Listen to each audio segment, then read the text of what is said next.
ಸದ್ಯಕ್ಕೆ name suggest ಮಾಡಿಲ್ಲ, ಮಾಡಬೇಕು.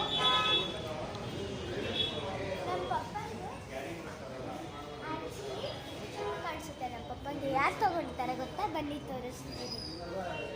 ಸಿ ಈ ಥರ ಇದೆ, ಬಟ್ ಇದಲ್ಲ. ಇನ್ನೂ ರೆಡಿ ಆಗಿ ಅವರು ನಾವಲ್ಲ, ಬಟ್ ಇನ್ನೂ ರೆಡಿ ಆಗಿಲ್ಲ. ಬಟ್ ಇನ್ನೂ ರೆಡಿ ಆಗಿಲ್ಲ. ನಂಬರ್ ಪ್ಲೇಟ್ ಬಂದಿಲ್ಲ, ಹಿಂದೆ ಅದಕ್ಕೆ 2 ಕ್ಯಾರಿಯರ್ಸ್ ಬಂದಿಲ್ಲ. ಓಕೆ, ನಂಬರ್ ಪ್ಲೇಟ್ ನಾಳೆ ಬರ್ಬೋದಂತೆ, ಡೌಟ್. ಬನ್ನಿ. ಸೊ ವಿ ವಿಲ್ ಮೀಟ್ ಆಮೇಲೆ ಸಿಗೋಣ. Let's we get ready.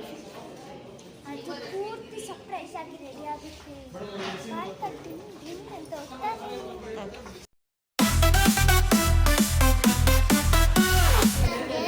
So ಇದು ನಮ್ಮ ಗಾಡಿ. ಸೊ ನಾನು ದೊಡ್ಡ ಆದ್ಮೇಲೆ ಇದು ತಗೊಂಡು ನಾನು ಹಿಮಾಲಯಕ್ಕೆ ಹೋಗಿ ಬರ್ತೀನಿ. ಹಿಮಾಲಯಕ್ಕೆ ಹೋಗೋಷ್ಟೊತ್ತಿಗೆ ಬೇರೆ ಗಾಡಿ ತಗೋತೀನಿ ಅಂತ ಯೋಚನೆ ಮಾಡಿ. ಬಟ್ ಇದು ಆಯ್ತಾ, ಇಳಿ ಈಗ.